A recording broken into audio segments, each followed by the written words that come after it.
Evening டைமில் நம்ம ஆஃபீஸை விட்டு வர்றப்போவும் சரிங்க, ஃப்ரெண்ட்ஸோட மெதுவாக அப்படியே வாக்கிங் போகிறப்போ நமக்கு லைட்டாக பசி எடுக்கும். எதனாலன்னு பார்த்தீங்கன்னா, இந்த பானிபூரி ஸ்டாலில் சூப்பராக இந்த மஷ்ரூம் காளான் எல்லாம் போட்டுட்ருப்பாங்க. இந்த ரோட் சைட் காளான் சாப்பிட்றதுக்காகவே நமக்கு பசி எடுக்க ஆரம்பிச்சிடும். அது எப்படி பண்ணுறாங்கன்னு தெரியுங்களா?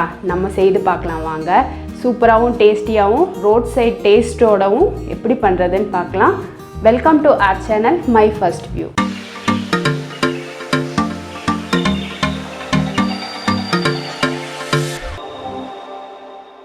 இங்கே பார்த்திங்கன்னா நம்ம ஒரு 1/4 கிலோ அளவுக்கு முட்டைக்கோஸ் எடுத்துருக்கோங்க. பார்த்திங்கன்னா 3 மஷ்ரூம் எடுத்துருக்கோம். ஃபுல்லாக முட்டைக்கோஸே வச்சு செய்தாலும் நல்லா இருக்காது, அதனால கொஞ்சம் மஷ்ரூம் சேர்த்திக்கலாம். இப்போ இந்த முட்டைக்கோஸை நம்ம நல்லா பொடியாக கட் பண்ணணுங்க. நமக்கு கட் பண்ண டைம் இல்லை அப்படின்னா ரஃப்பாக கட் பண்ணிக்கலாம். முதல்ல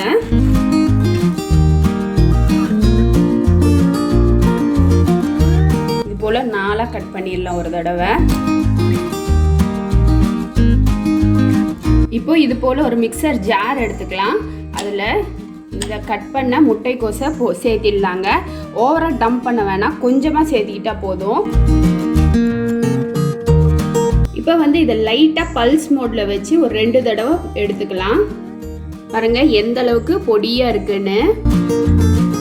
ஜஸ்ட் திருப்பி விட்டால் போதுங்க, ரொம்ப ஓட்டிட வேணாம். இதெல்லாம் டைம் சேவிங் டிப்ஸ் தாங்க. இப்போ இதே போல் அடுத்த பேட்சும் போட்டு பல்ஸ் மோடில் வச்சு எடுத்துடலாம். நம்ம கையில் கட் பண்ணியிருந்தா கூட இந்த அளவுக்கு ஃபைனாக கட் பண்ணியிருக்க முடியாதுங்க.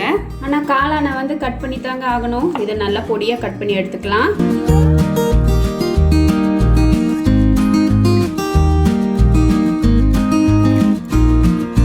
இந்த அளவுக்கு நல்ல பொடியாக கட் பண்ணியாச்சு நம்ம. இப்போ இந்த முட்டைக்கோஸோடவே இந்த காளானையும் சேர்த்திடலாங்க. இதில் பார்த்தீங்கன்னா முதல்ல உப்பு சேர்த்து விட்டுடலாம். சேர்த்து நல்லா பெசரி விட்டுடலாம். பெசரி ஒரு 2 நிமிஷம் 3 நிமிஷம் போல் விட்டுட்டோம் அப்படின்னா இந்த முட்டைக்கோஸ் காளானில் இருக்கிற தண்ணி எல்லாம் வெளியில் வந்துடுங்க.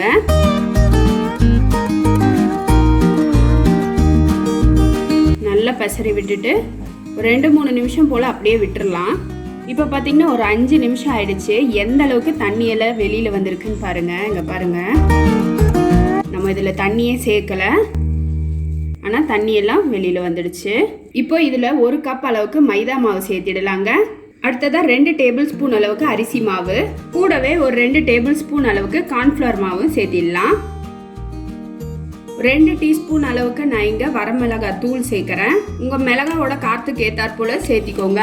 1 டீஸ்பூன் அளவுக்கு இஞ்சி பூண்டு பேஸ்ட்டு இல்லாட்டி 1-2 இடிச்சதை சேர்த்திக்கலாம்.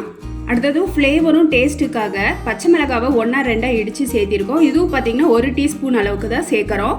ஏற்கனவே மிளகாய் பொடி சேர்த்திருக்கோம், அதனால காரத்துக்கு ஏற்றாற்போல் நீங்கள் மிளகாய் பொடியை கம்மி பண்ணிக்கோங்க. அடுத்ததாக நான் இங்கே 1 டீஸ்பூன் அளவுக்கு மட்டன் மசாலா தூள், நார்மலாக கடையில எல்லாம் கிடைக்கும் இல்லைங்களா, அந்த மட்டன் மசாலா தூள் தான் சேர்க்குறேன். அடுத்ததாக 1 டீஸ்பூன் அளவுக்கு சிக்கன் மசாலா தூள், இதையும் இதோட சேர்த்திடலாம். கொஞ்சமாக ஒரு சிட்டி அளவுக்கு ஃபுட் கலருங்க. ஒரு நிமிஷம். ஃபுட் கலர் உடம்புக்கு கெடுதுன்னு எனக்கும் தெரியுங்க. ஆனால் ரோட் சைட் காளான் மாதிரி வேணும்னா கொஞ்சம் கலர் போட்டால் தாங்க நல்லாயிருக்கும். கொஞ்சம் சாக்ரிஃபைஸ் பண்ணிக்கலாம். இப்போ இதை எல்லாத்தையும் நல்லா கலந்து விட்டுறலாங்க.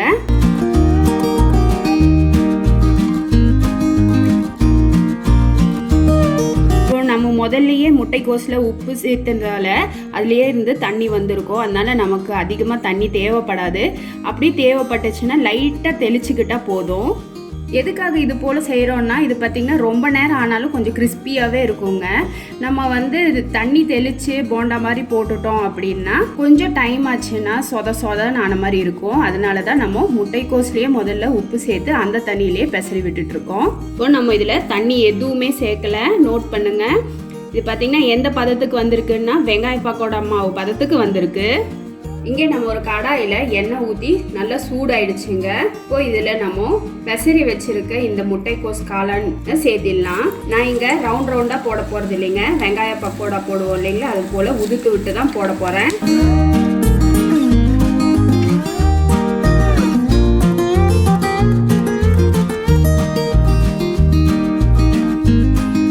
எண்ணெய் நல்லா சூடானதும் போடணுங்க. மிதமான சூட்டில் போட்டுற வேணாம்.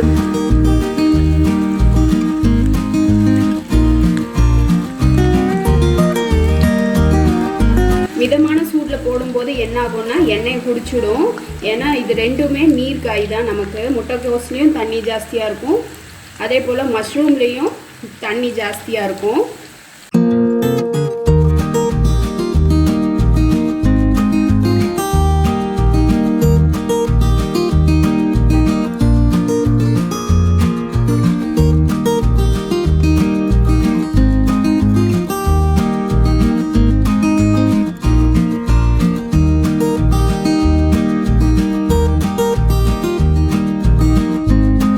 நல்லா மொறுமொறுன்னு ஆற வரைக்கும் வேக வச்சு எடுத்துக்கலாம். அதுக்காக கறியை விட்டுறக்கூடாதுங்க.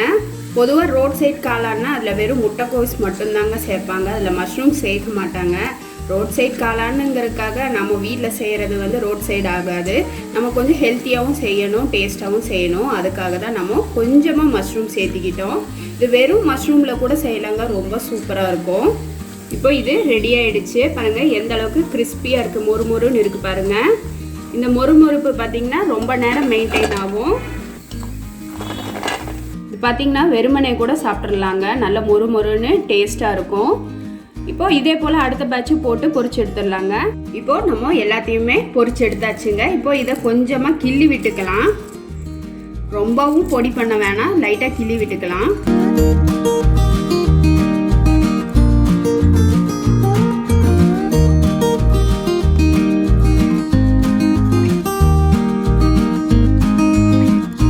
வெறுமனே கூட ரசம் சாதத்தோடலாம் வச்சு சாப்பிட்றதுக்கு ரொம்ப சூப்பராக இருக்குங்க.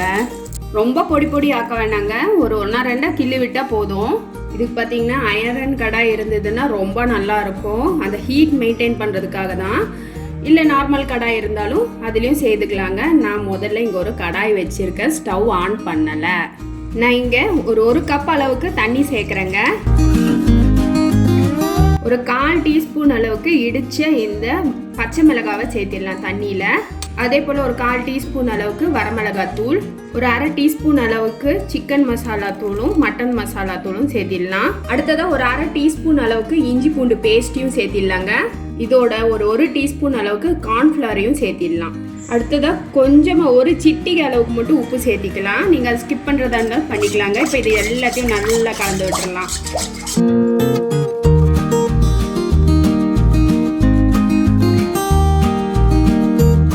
இப்போ நம்ம ஸ்டவ்வை ஆன் பண்ணிக்கலாம். இது நல்ல ஒரு கொதி வரட்டுங்க. இப்போ பார்த்தீங்கன்னா ஒரு கொதி வந்துடுச்சு. நம்ம கார்ன்ஃப்ளவர் சேர்த்தோம் இல்லைங்களா, அதனால பாருங்கள் அப்படியே கொஞ்சமாக கெட்டித்தன்மை ஆயிடுச்சு. இப்போ இதில் நம்ம பொரிச்சு வச்சிருக்க இந்த முட்டைக்கோஸ் மஷ்ரூமை சேர்த்திடலாங்க. இப்போ ஃப்ளேமை வந்து ஹை பண்ணி விட்டுறலாம். ஹை பண்ணி விட்டுட்டு நல்லா கலந்து விடலாம். லைட்டாக இது போல் கொத்தியும் விட்டுடலாங்க. அப்போ தான் அந்த ரோட் சைடோட சவுண்டு நமக்கு கிடைக்கும்.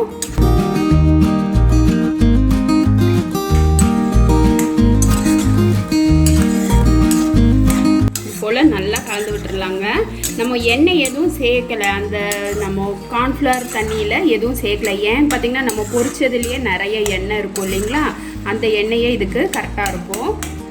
நம்ம தாளிக்கணும்லாம் எதுவும் அவசியம் இல்லைங்க. இப்போ ஃப்ளேமை ஆஃப் பண்ணிடலாம். இந்த சூட்டுக்கே நல்ல ஒரு ரோட் சைட் காளான் கன்சிஸ்டன்சி வந்துடும். இப்போ இதை பிளேட்டுக்கு மாற்றிடலாங்க. இப்போ இதை நம்ம ஒரு பிளேட்டுக்கு மாற்றிடலாங்க.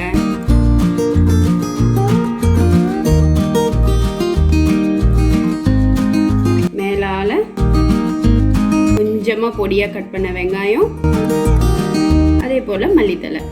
அவ்வளோதாங்க, டேஸ்டியான ரோட் சைட் காளான் நம்ம வீட்லேயும் ரெடி ஆயிடுச்சு. ஹெல்த்தியாகவும் கூட.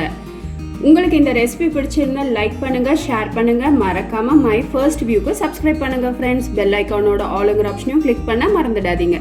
இது வரைக்கும் வீடியோவை பொறுமையாக பார்த்ததுக்கு ரொம்ப ரொம்ப நன்றி ஃப்ரெண்ட்ஸ். தேங்க்யூ.